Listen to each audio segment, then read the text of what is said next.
When I ran for president 4 years ago, I said we're in a battle for the soul of America, and we still are. The question we're facing is whether in the years ahead we have more freedom or less freedom, more rights or fewer. I know what I want the answer to be, and I think you do too.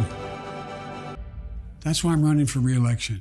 It's official. U.S. President Joe Biden plans to run for re-election in 2024. And from the Republican point of view, I think we can make a pretty good guess on what a main line of attack might be.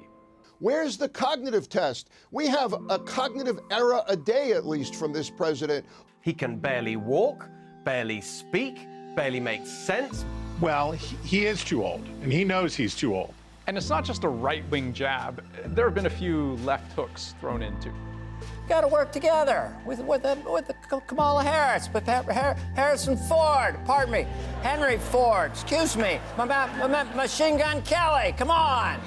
What is undeniably true, though, is that Joe Biden is the oldest serving president in United States history. That was true when he was inaugurated, and it will certainly be true if he wins a second term. Doing the math, he would be 82 years old and wind down that second term at 86, which leads us to ask a very straightforward but not at all simple question. Is Joe Biden too old to run for re-election? I think it's a legitimate thing to be concerned about anyone's age, including mine. I think that's totally legitimate. So to answer the question, is Joe Biden too old to run? We should start by understanding why his age has become a concern at all. Senator Braun, Senator Booker, Representative Jackie, are you here? Where's Jackie? I didn't think she was going to be here.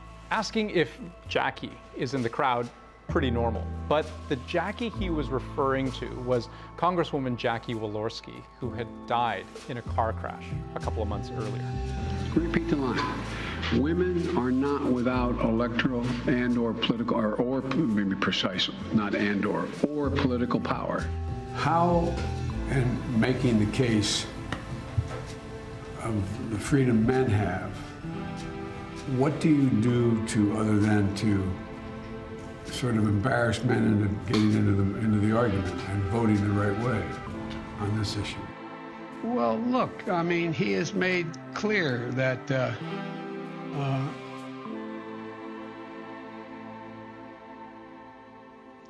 Now, you could never come to any conclusion about Biden's fitness for office based on those clips alone, because if we're being honest here, young people make mistakes all the time too. Joe Biden has also grappled all of his life with a stutter. stuttering, you think about it, is the only handicap that people still laugh about, that still humiliate people about, and they don't even mean to. When I was a kid, I talk like that. It's something he has worked very hard on, and successfully, I should say, even if it resurfaces every once in a while. But the take from many Republicans and conservative commentators: Joe Biden can't speak clearly. He can't think clearly. He is simply unfit to serve as commander-in-chief. But the bottom line is we have a president who I think is increasingly showing that he's unfit for office. When former South Carolina Governor Nikki Haley kicked off her presidential campaign, she took a dig at both Biden and Trump, who, by the way, if he runs and wins, would start his second term at 80 years old. We'll have term limits for Congress.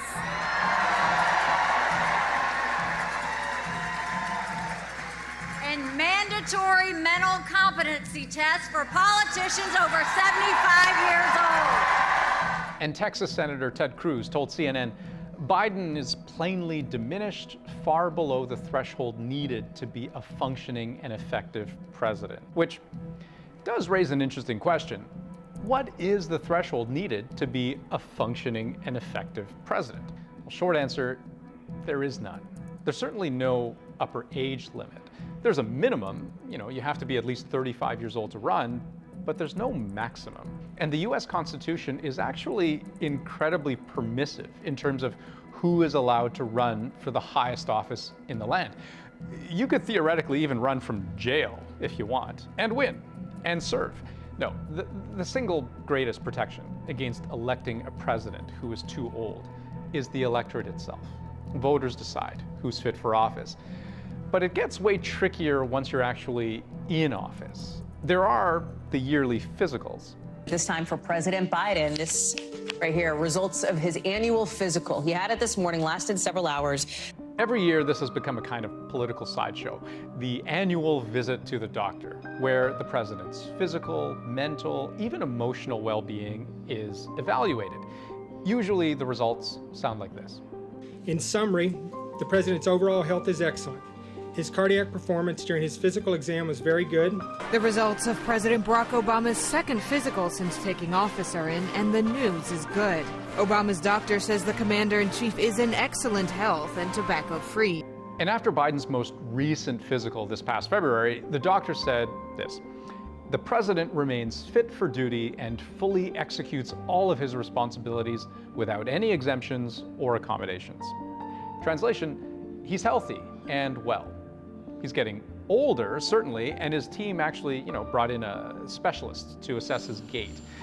There's some stiffness that comes with age, but that was concluded to be normal wear and tear on his spine. But what do Americans think? According to a recent Reuters poll, some 86% of Americans said they believe there should be a cutoff age of 75 for serving as president. It's been widely reported that Biden, though he takes a lot in good humor, actually gets quite annoyed whenever he's criticized for his age. It's even been said those little jogs on the White House lawn maybe are more for show than they are a sign of Biden actually being in a hurry. But the Biden camp is absolutely clear on this issue.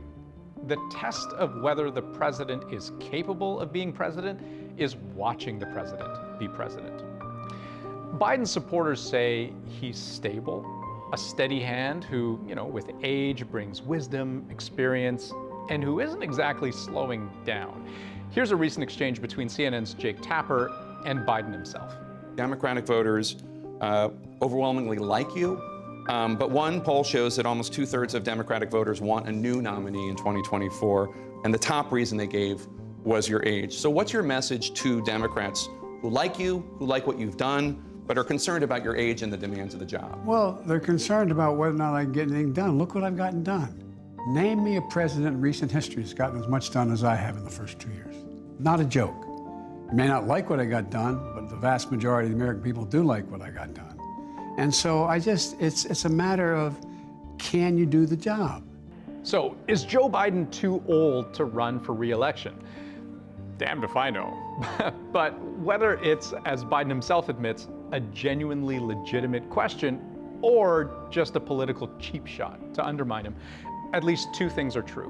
One, that for many left-leaning voters, his age won't be a factor because given the choice between, say, Biden and Trump, like how did I see a supporter put it? The only thing worse than an 82-year-old president is a Republican one. But here's the other thing. Whether his age factors in at all, in his decision to run, his ability to win, his capacity to serve, it will undoubtedly shape his presidency in sometimes subtle, sometimes explicit ways. Everything from how he campaigns, what jobs his running mate would take on, and even his travel schedule in a potential second term. That is the simple reality of aging that we all grapple with. How well Biden can handle that reality, as he often says, we'll just have to watch. Watch me. Watch me. Watch me.